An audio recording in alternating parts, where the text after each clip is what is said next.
कराली बाबू का मकान यही है जी। मेरा नाम ब्योमकेश है, इंस्पेक्टर साहब से मिलना।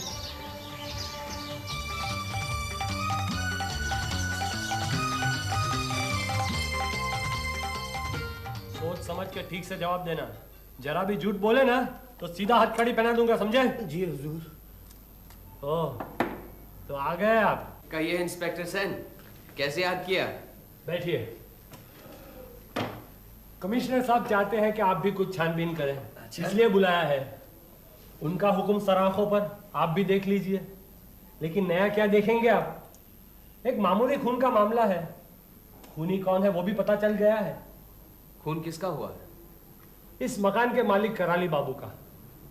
केस सीधा साधा सा है। कराली बाबू के एक भांजे साहब है मोतीलाल, इसी मकान में रहते हैं। वही कल रात से खून करके गायब है। आप जरा खुलासा तो बताइए। इस मकान के मालिक कराली बाबू यहाँ के प्रतिष्ठित लोगों में से हैं। अब कहाँ है थे। कलकत्ते में उनके 3-4 और भी मकान हैं और बैंक में बड़ी मोटी रकम भी। लेकिन न बीवी है न बच्चे, और अमीर होने के नाते रिश्तेदारों की कोई कमी नहीं है। देखिए ना, इसी मकान में इनके साथ 5 व्यक्ति और पलते हैं। 3 भांजे, मक्खनलाल, मोतीलाल और चुनीलाल, और उनकी बड़ी साली के 2 बच्चे, लड़का सुकुमार और लड़की सत्यवती। कराली बाबू थे बड़े गुस्से वाले और सनकी भी। बस आए दिन अपनी वसीयत बदलते रहते थे। उनकी अलमारी से 3 वसीयतें मिली। पहली में उन्होंने मक्खनलाल को वारिस बनाया, दूसरी में मोतीलाल को, और तीसरी में सारी जायदाद सुकुमार के नाम कर दी। तो ऐसा क्यों? जिससे नाराज हुए उसे वसीयत से निकाल दिया। इसी वसीयत को लेकर कल दोपहर मोतीलाल और कराली बाबू के बीच में झगड़ा हुआ था। अब मोतीलाल भी गर्म मिजाज का आदमी है और पीने का भी शौकीन। कल रात 12 बजे से वो गायब है। घर के 2 नौकरों ने उसे रात को दाते देखा है, और आज सुबह कराली बाबू की लाश उनके कमरे में मिली। अब तो साफ जाहिर है कि खूनी कौन है। जरा 1 मिनट, पहले इससे निपट लूं। हाँ, तो कल रात को मोतीलाल को कितने बजे बाहर जाते देखा? रात के 12 बजे के बाद। तुमने मोतीलाल को सीढ़ी से उतरते देखा? जी नहीं हुजूर, जब वो दरवाजे से बाहर निकले तब देखा।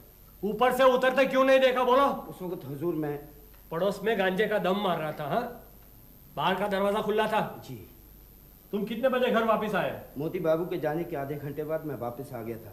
तब तक सुकुमार बाबू वापस आ गए थे। वो अब ये सुकुमार बाबू कहाँ से अटक के? वो मैं नहीं जानता हुजूर। सुकुमार बाबू कितने बजे वापस आए? मोती बाबू के जाने के 10-15 मिनट बाद ही। अब चलिए घर वालों से भी मुलाकात कर लें। कराली बाबू की लाश उनके कमरे में होगी ना? हाँ चलिए, तुम सब यही है ना, समझे?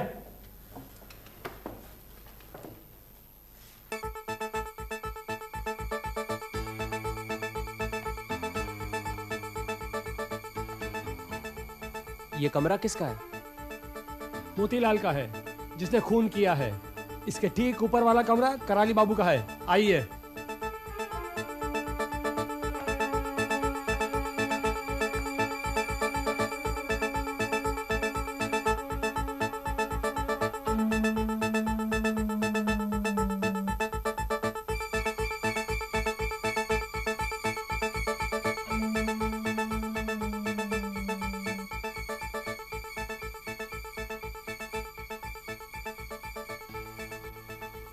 आधी चाय प्लेट में छलकी और आधी कप में।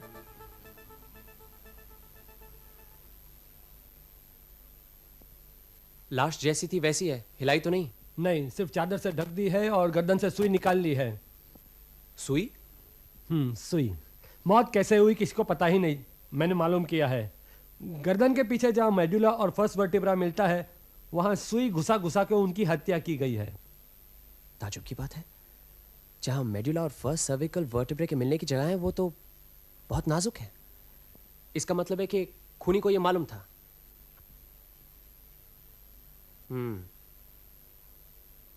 मोतीलाल के खिलाफ गिरफ्तारी का वारंट निकलवा दिया? हाँ, दोपहर तक पकड़ा जाएगा। जाएगा कहाँ? क्या काम करता है वो? कुछ नहीं, अनपढ़ गवार, 3rd क्लास तक पढ़ा होगा। मामा का माल उड़ा रहा है और यहाँ वहाँ लोफरी करता फिरता है।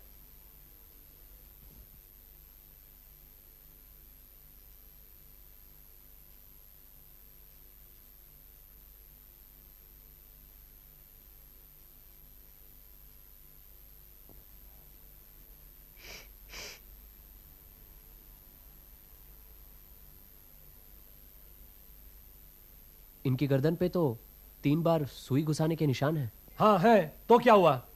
वो क्या है कि वो मेड्यूला और रीढ़ की हड्डी की मिलने की जगह न मिलने के कारण से कई बार सुई घुसाई होगी हत्या के लिए। आपने इनके नाक पे गौर किया? नाक पे? हाँ, नाक। काले स्पॉट्स नजर आ रहे हैं।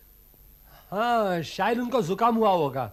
वो कई बार नाक साफ करने के कारण से ऐसे स्पॉट्स लग जाते हैं नाक पे। आपको दाल में कुछ काला लगता है? दाल में नहीं, नाक पे।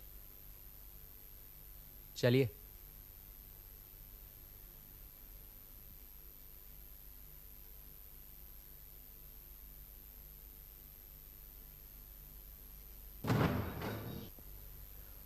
वो जो सुई आपके पास है वो जरा दीजिएगा।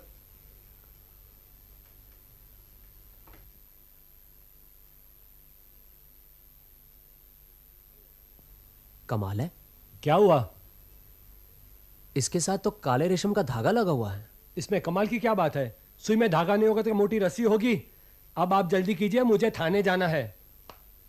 सबसे बड़ा भांजा मोतीलाल है, उसके बाद मक्खनलाल जो नीचे रहता है, और उसके बाद चुनीलाल जो यहाँ ऊपर है। आइए उसे मिल लीजिए पहले। चुनीलाल, आप उनसे बातें करिए। वो एक सीधा साधा आदमी है, लंगड़ा, कहीं आता है न जाता है। तब तक मैं नीचे काम खत्म करके आता हूं।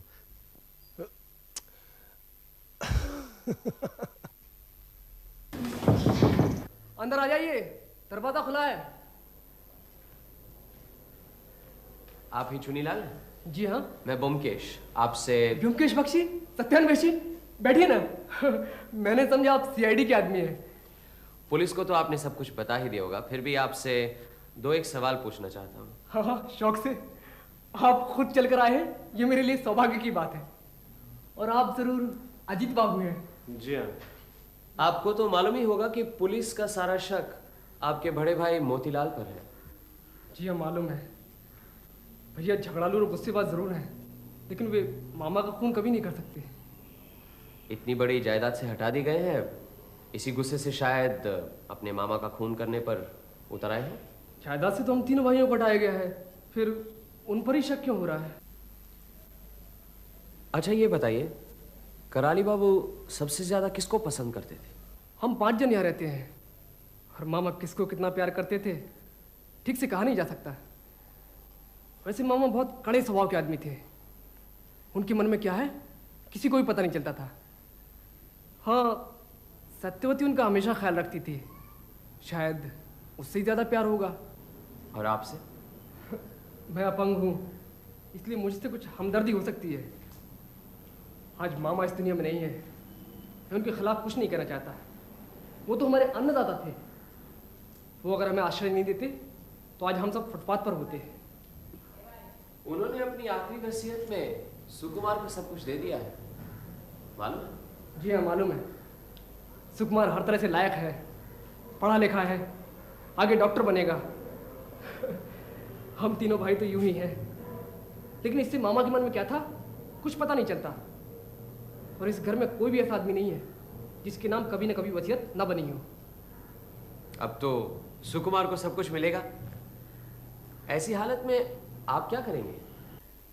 अगर सुकुमार भैया यहाँ आश्रय देते हैं तो यहीं रुकूंगा, नहीं तो चला जाऊंगा।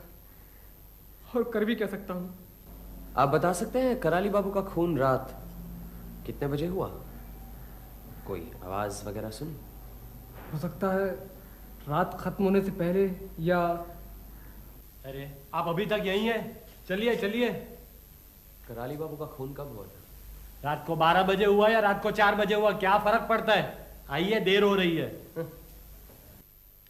ये सुकुमार का कमरा है और पास में उसकी बहन सत्यवती का।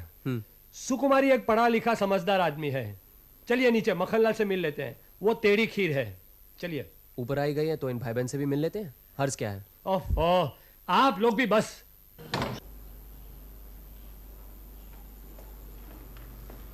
सुकुमार, ब्योमकेश बाबू तुमसे मिलना चाहते हैं। नमस्ते। नमस्ते। वो जो भी सवाल करे ठीक सोच समझ के जवाब देना, समझे?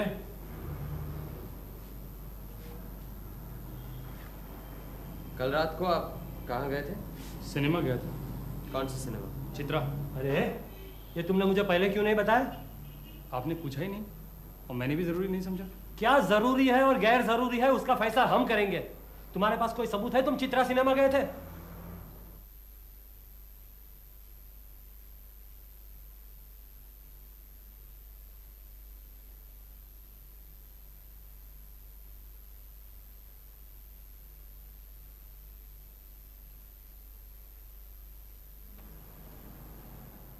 आपकी आखिरी मुलाकात कराली बाबू से कब हुई थी? शाम को 5 बजे। आप उनके कमरे में गए थे? जी।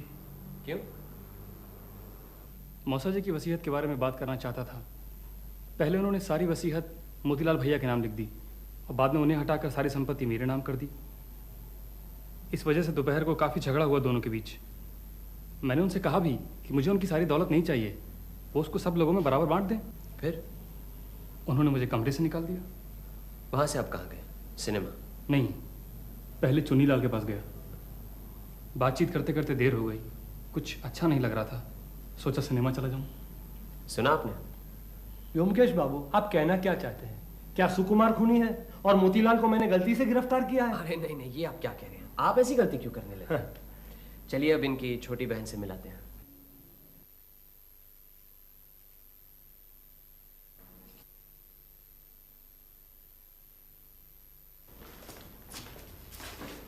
आपको तकलीफ देने आए हैं।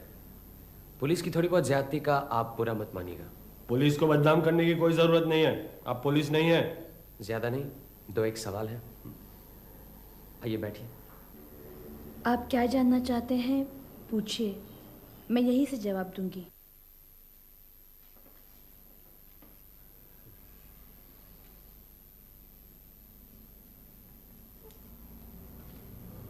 आप ही रोज सुबह चाय लेकर कराली बाबू से मिलती थी। आज सुबह चाय देते समय आपको पहली बार पता चला कि कराली बाबू गुजर चुके हैं। इससे पहले कुछ नहीं मालूम था। रात को कराली बाबू के कमरे का दरवाजा खुला था? हाँ, इस घर में किसी को भी रात में दरवाजा बंद करके सोने की इजाजत नहीं है। इसका मतलब है कराली बाबू रात को कमरे का दरवाजा खुला रखकर सोते थे और ये सबको मालूम है। अब ये कैसा सवाल है? अगर क्रॉस एग्जामिन करना है तो ठीक से करिए ना, मुझे और बहुत काम है। देखिए इंस्पेक्टर सेन, अगर आप दखल अंदाजी करेंगे तो मुझे मजबूरन कमिश्नर साहब से कहना पड़ेगा कि आप मेरी तहकीकात में रोड़ा डाल रही हैं। ठीक है, तो मैं जाता हूं।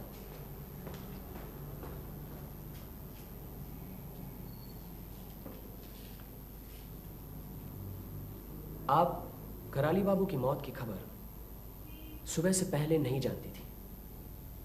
जरा फिर सोचकर बताइए। सोचकर ही बता रही हूँ, नहीं जानती। चाय जब देने गई तो तश्तरी में कैसे छलक गई? वो जब देखा वो गुजर गए हैं तो घबराहट में चाय तश्तरी में गिर गई होगी। पर जब गुजर गए हैं पता चला तो चाय वहां क्यों रखाई? घबराहट में कुछ समझ में नहीं आया, क्या करूं। कल से मेरी तबीयत भी ठीक नहीं है।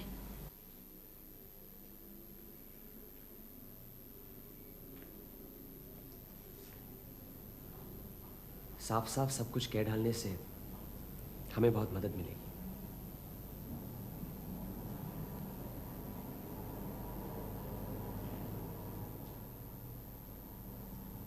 आप सब कुछ नहीं बताएंगे? और मुझे कुछ नहीं मालूम।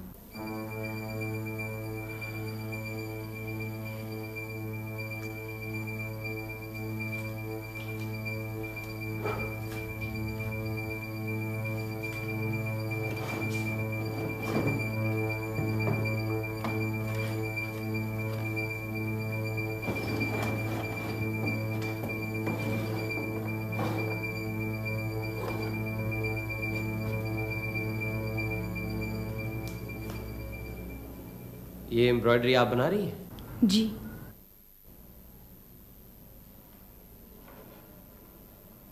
ये लाल नीले पीले काले धागे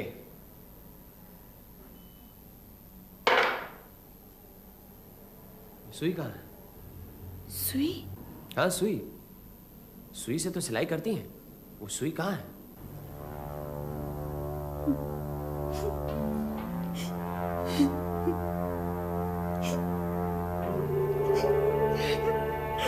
भैया। सत्या, सत्या, अच्छा नहीं किया आपने। मुझे सब कुछ बता सकती थी। मैं पुलिस थोड़ी हूं, ये तो आपको मालूम है। बताने से शायद आपको भी फायदा होता। चलो अजीत।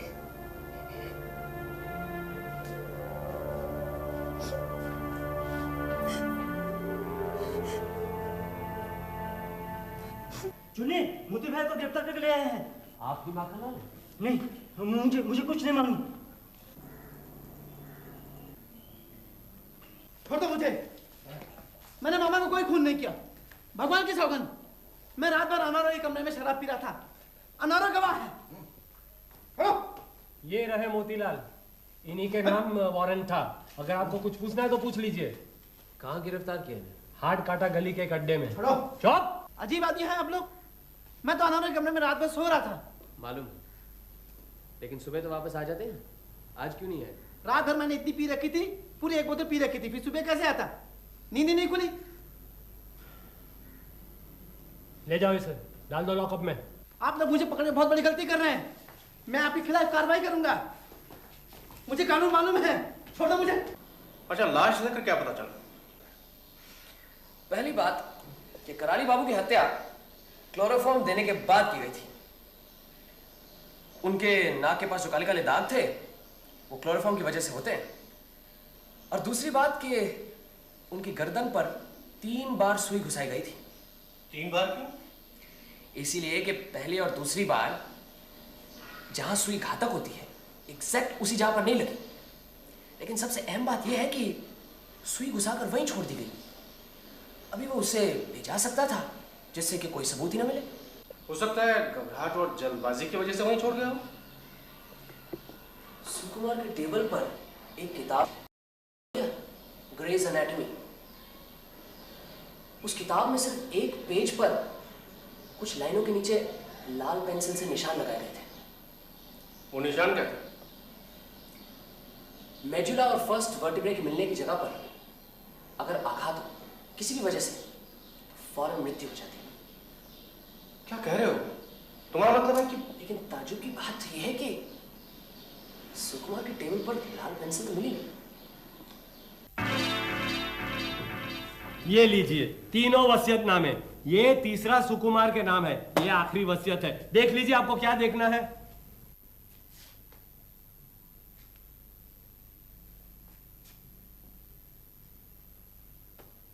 देखा? चलिए जरा सुकुमार के कमरे की तलाशी ले ली जाए। अब तलाशी लेना जरूरी है जी। क्या ढूंढेंगे आप वहां? क्या मालूम, कुछ भी मिल सकता है। कुछ नहीं भी मिल सकता है। क्यों नहीं? व्योमकेश बाबू, आपको मोतीलाल से कोई हमदर्दी है क्या? आइए। आपको जो भी तलाशी लेनी है ले लीजिए, मैं यहां बैठता हूं।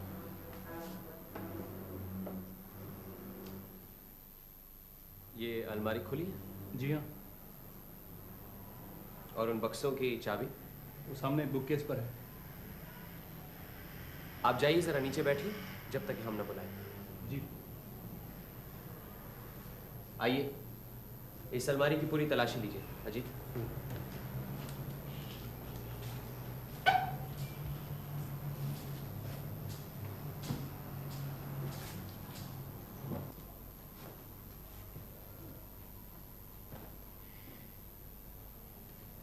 ये देखिए, क्लोरोफॉर्म की शीशी। आपको शायद नहीं मालूम कि कराली बाबू को पहले क्लोरोफॉर्म देकर बेहोश किया गया था। क्लोरोफॉर्म इसलिए दिया गया था ताकि वो सुई चुभाते वक्त चीखे नहीं।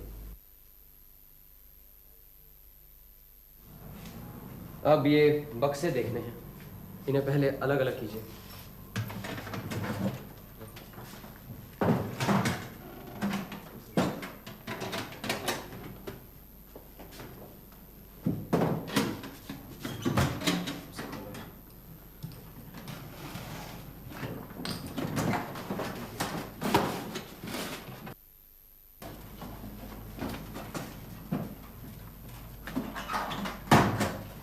ये देखिए, दूसरा वसीयतनामा। तारीख क्या है देखना। परसों की, जिस दिन कराली बाबू की हत्या हुई। और ये वसीयतनामा चुनीलाल के नाम पर है।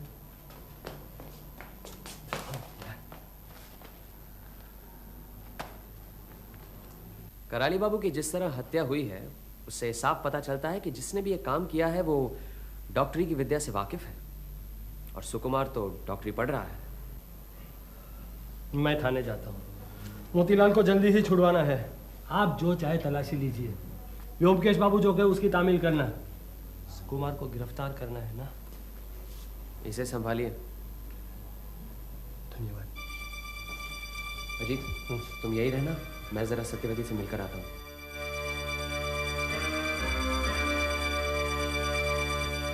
आप मेरे भैया को बचा लीजिए। देखिए, और हमें कुछ नहीं चाहिए, हम जिंदगी भर आपका एहसान नहीं भूलेंगे। देखिए, आप धीरज रखिए। अगर आपके भैया सचमुच निर्दोष हैं तो उन्हें कुछ नहीं होगा।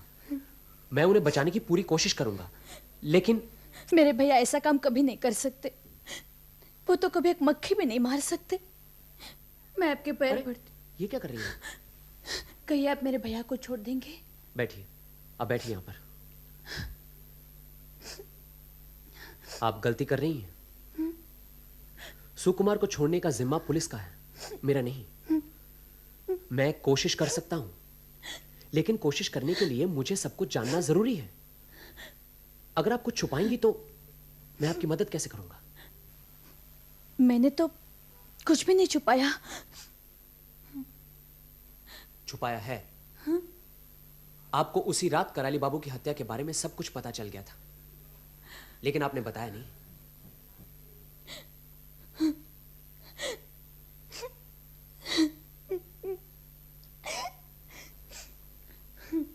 अब आप सब कुछ बताएंगी? मैं सब कुछ बता दूं तो सारा दोष भैया पर पड़ेगा। देखिए, अगर आपके भैया बेकसूर हैं तो सच बात कहने से उनका कोई नुकसान नहीं होगा। आप बिना झिझक साफ साफ बताइए, कुछ छुपाइएगा नहीं। मौसा जी ने वसीयत बदलकर सारी जायदाद भैया के नाम कर दी थी। ये पता लगते ही उस दिन दोपहर को मोतीलाल भैया के साथ मौसा जी की काफी झड़प हो गई। कॉलेज से वापस आकर जब भैया को पता चला तो वो भी मौसा जी से मिले और कहा उन्हें कुछ भी नहीं चाहिए।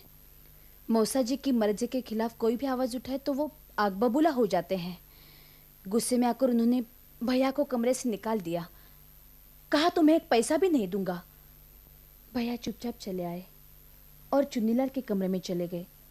चुन्नीलाल स्कूल कॉलेज नहीं गए तो क्या हुआ, पढ़ाई लिखाई में उन्हें काफी दिलचस्पी है। उनके कमरे में अलमारी भरी किताबें हैं। भैया से इसलिए उनकी अच्छी बनती है। मौसा जी का ये व्यवहार उन्हें कुछ अच्छा नहीं लग रहा था। रात को करीबन 8 बजे वो मेरे कमरे में आए। सत्या, मैं सिनेमा देखने जा रहा हूँ, आते आते 12 बज जाएंगे। बाहर का दरवाजा खुला रखना। तब तक दरवाजा खुला ही रहता है। नौकर चाकर पड़ोस में अपने लोगों के साथ आधी रात तक गपशप करते रहते हैं। अच्छा, अब खाना तो दे दो। हाँ। रात के खाने के बाद करीबन 10:30 बजे मैं सो गई। नींद में ही थी, यकायक मेरी आंखें खुल गईं। ऐसा लगा भैया के कमरे में कोई भारी बक्सा उठाकर रख रहा है। मैंने सोचा भैया वापस आ गए। फिर सोने की कोशिश की, लेकिन नींद नहीं आई। ऐसा लगा कोई दबे पांव गैलरी से जा रहा है। सोचा भैया तो सो गए, फिर कौन इस तरह दबे पांव गैलरी से जा रहा है?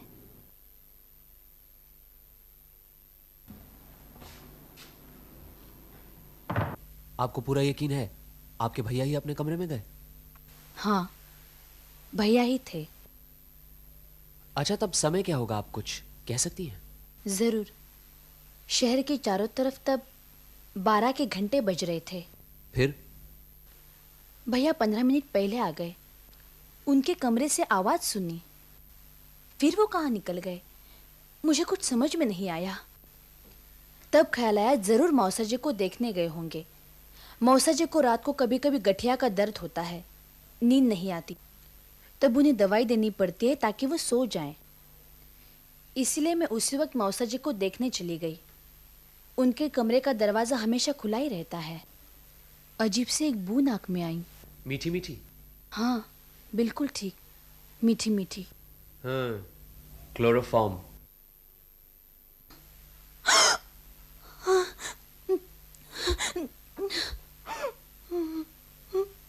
फिर सुबह किसी तरह से, जैसे मुझे कुछ मालूम ही नहीं, चाय लेकर मौसा जी के कमरे में चली गई। आप सचमुच बहादुर लड़की हैं। और कोई होती तो चीख पुकार, बेहोशी, हाय तौबा, न जाने क्या कुछ करती। लेकिन आपने सिर्फ भैया के लिए। अच्छा, मैं चलता हूं। आपने कुछ बताया नहीं? बताने लायक अभी कुछ नहीं है। इतना जरूर कहूंगा कि अगर आप ये सब पहले बता देती तो बहुत अच्छा था। मैंने जो बताया उसे भैया को तो कुछ नहीं होगा ना? ब्योमकेश बाबू, भैया के अलावा इस दुनिया में मेरा कोई नहीं है। आप चुप हो जाइए। ऐसे घबराएंगे तो कैसे काम चलेगा? मैं जाता हूं। जो कुछ होगा अच्छा ही होगा।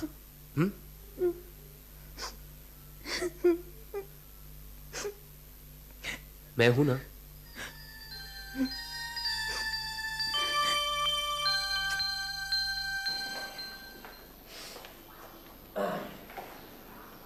पता नहीं क्यों, लेकिन मुझे लगता है खून सुकुमार ने नहीं किया।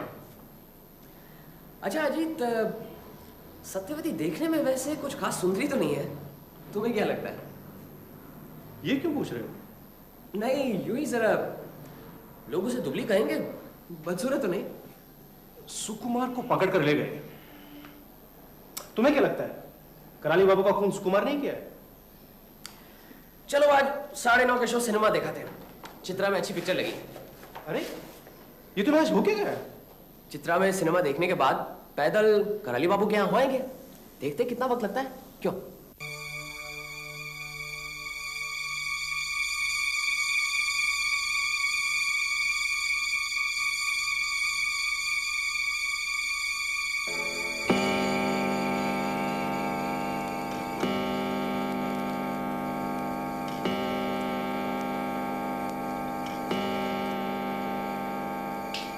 काम बन गया है, चलो टैक्सी पकड़कर घर चलते हैं। सुबह आना है, कल सब कुछ बता दूंगा। चलो।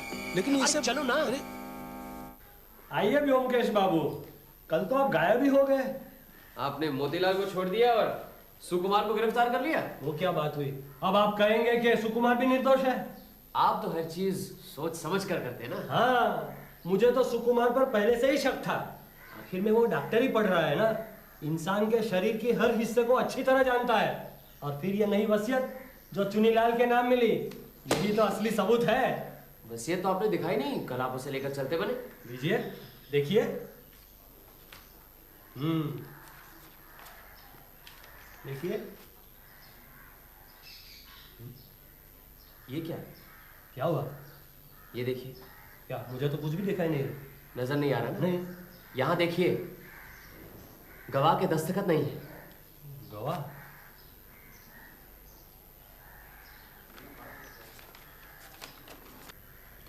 खैर, इस माखनलाल को पकड़े रखिए, छोड़ेगा नहीं। और फौरन एक मैजिस्ट्रेट के यहाँ से अरेस्ट वारंट निकलवा दीजिए।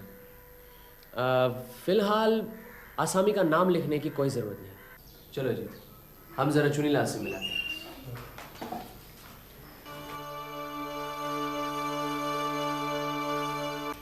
आपको जानकर खुशी होगी, कराली बाबू के खूनी का पता चल गया है। जी मालूम है, सुकुमार भैया को गिरफ्तार कर लिया है, लेकिन यकीन नहीं होता है। उनके कमरे से एक और वसीयत भी बरामद हुई, वो आपके नाम। जी वो भी मालूम है। तब से मन खट्टा हो गया है कि रुपयों की वजह से मामा बेमौत मारे गए हैं।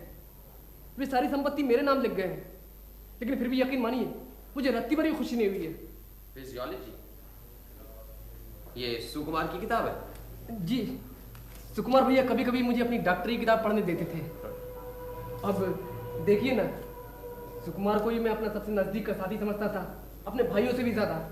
लेकिन मैं देखता हूँ कि आपको तरह तरह की किताबों में दिलचस्पी है, जरूरी जगहों पर बकायदा निशान लगाए हुए हैं। जी हाँ, पढ़ाई के अलावा मेरे लिए और कुछ है ही क्या। बस कोई साथी नहीं है। सुकुमार भैया भी रोज शाम को आते थे और गपशप करते, उन्हीं से मैं पढ़ाई लिखाई और सुख दुख की बातें करता था। अच्छा, तो क्या सचमुच सुकुमार भैया ने हत्या की है? कातिल के खिलाफ जो सबूत मिले हैं उनमें शक की कोई गुंजाइश नहीं है। आपको सब समझाता हूं, बैठिए। देखिए, हत्या दो तरह की होती है। एक हत्या होती है गुस्से में, जिसे हम कहते हैं क्राइम ऑफ पैशन, और एक हत्या होती है ठंडे दिमाग से। जो गर्मी खाकर हत्या करते हैं उन्हें पकड़ना बहुत आसान है, अक्सर वो खुद ही पकड़ में आ जाते हैं। लेकिन जो सोच समझकर अपने आप को शक और सबूतों के दायरे से बचाकर हत्या करते हैं, उन्हें पकड़ना बहुत मुश्किल होता है। तब शक कई लोगों पर पड़ता है। ऐसी सूरत में हत्या करने के तरीके से ज्यादा हम हत्यारे को समझने की कोशिश करते हैं। कराली बाबू के खून से पता चलता है कि खूनी बहुत ही चालाक, लेकिन साथ साथ में बेवकूफ भी है। उसने बड़ी समझदारी से हत्या की, लेकिन बेवकूफी के साथ सबूत घर में छोड़ दिए। अब आप ही बताइए, सत्यवती की सुई से हत्या करने की क्या जरूरत थी? क्या बाजार में सुई नहीं मिलती? फिर वसीयत को छुपा कर रखने की क्या जरूरत थी? अगर वो फाड़ देते तो उससे काम खत्म हो जाता। इससे क्या पता चलता? क्या पता चलता है? इससे यह पता चलता है कि समझदार आदमी भी कई बार गलती कर बैठता है, और इस मामले में हत्यारा भी छोटी छोटी गलतियां कर बैठा, जिससे वो पकड़ा गया। कैसी गलतियां? बताता हूं, जरा अपनी डायरी तो देना।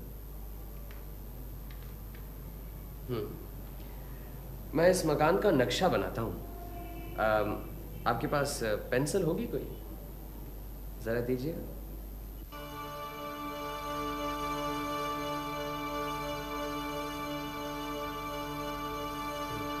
नक्शा रहने दीजिए, मैं यूं ही बताता हूं। खूनी ने 3 बड़ी बड़ी गलतियां की हैं। पहली, उसने ग्रे की एनाटॉमी की किताब में एक जगह लाल पेंसिल से निशान लगा दिए हैं। दूसरी, उसने बक्सा हटाते वक्त सावधानी से काम नहीं लिया, कुछ आवाज की। और तीसरी, उसे कानून के बारे में कुछ नहीं मालूम। कानून नहीं मालूम? नहीं। और इसी वजह से इतनी बड़ी साजिश आसानी से पकड़ी गई। आप क्या कह रहे हैं? मैं कुछ समझ नहीं पा रहा हूं। सुकुमार के कमरे में जो वसीयत मिली है वो कानून की नजरों में अहमियत नहीं रखती। उसमें गवाहों के दस्तखत नहीं है।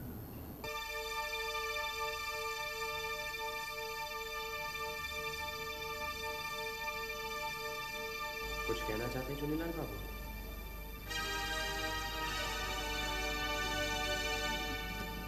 मेरी कुछ तबीयत ठीक नहीं है ब्योमकेश बाबू, मुझे थोड़ा सा वक्त चाहिए। ठीक है, आधे घंटे का वक्त देता हूं, तैयार हो जाइए।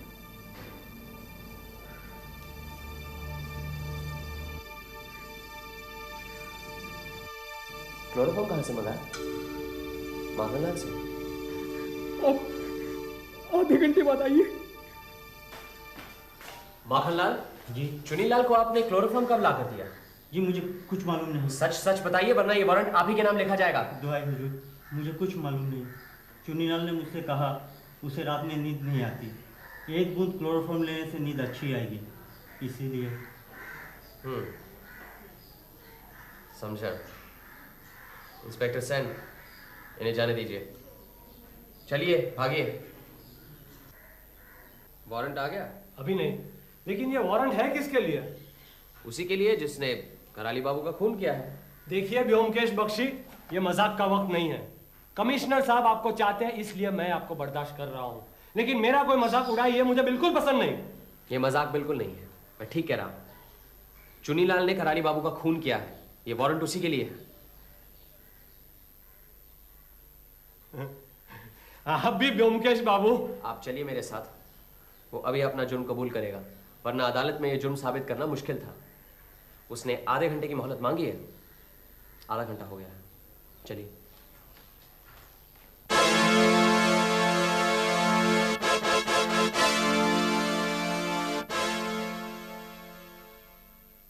गया, लेकिन इसके सिवाय चारा भी क्या था? ये चिट्ठी आपके नाम।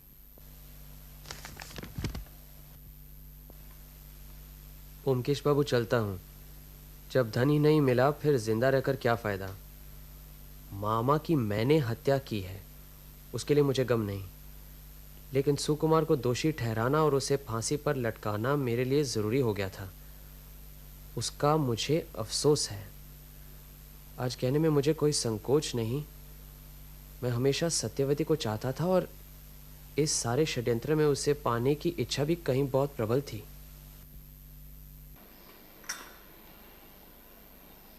किस तरह से चुनीलाल ने कराली बाबू का खून किया, जरा खुलासा बताओ तो। चुनीलाल जैसे विकलांग लोगों में एक अजीब तरह की कमजोरी होती है।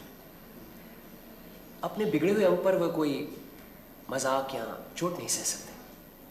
अब कराली बाबू मुफट आदमी थे, सो आए दिन चुनीलाल के लंगड़ेपन पर चोट करते रहते थे। इसीलिए चुनीलाल ने ठान ली थी बहुत दिनों से कि वो बुढ़े का सफाया करना है। उस रात 8 और 9 के बीच जब सत्यवती रसोई में थी, उसके कमरे में गया और वहां से सुई और थिम्बल चुरा लाया। उस रात करीब 11:30 बजे मोतीलाल घर से निकले, जिसे चुनीलाल ने अपने कमरे से देखा।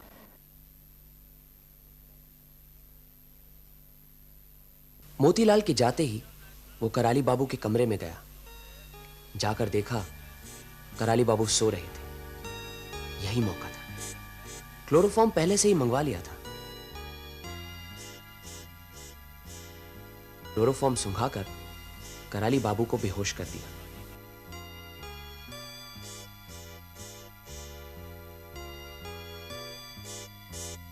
फिर अलमारी खोली और पास ही दराज से आखिरी वसीयत निकाली।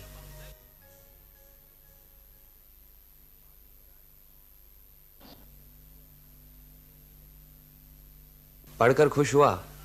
वसीयत उसी के नाम थी। वसीयत को अपने पास ही रखा और फिर ठान ली कि जो सोचा था उसे करने का वक्त आ गया है।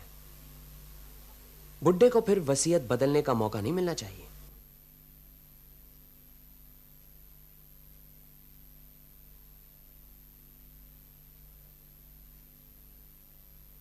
उसने कराली बाबू को एक तरफ पलटकर उनकी गर्दन पे सुई से वार किया।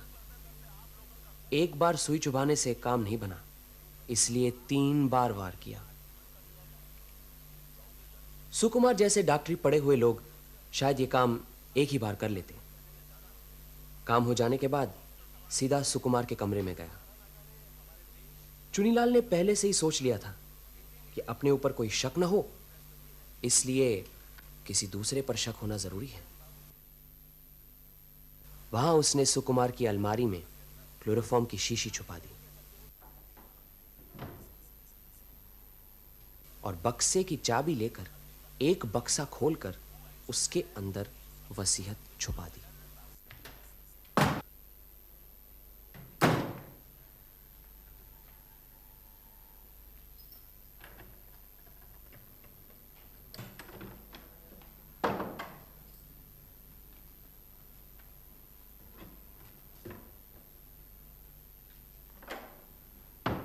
नई वसीयत पर गवाहों के दस्तखत क्यों नहीं थे? कराली बाबू ने रात को खाने के बाद वसीयत तैयार की होगी। हाँ। उन्होंने सोचा होगा सवेरे किसी के दस्तखत करवा लेंगे, लेकिन हाँ। अच्छा, सत्यवती से फिर कभी मुलाकात हुई? हाँ, कई बार।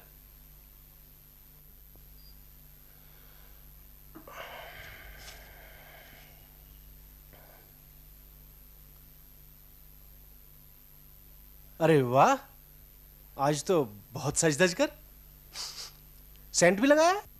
सत्य की खोज करना क्या कुछ मामूली काम है? बहुत कुछ करना पड़ता है। सत्य की खोज तो तुम कई दिनों से कर रहे हो, लेकिन कभी इतना बन ठन कर नहीं निकले।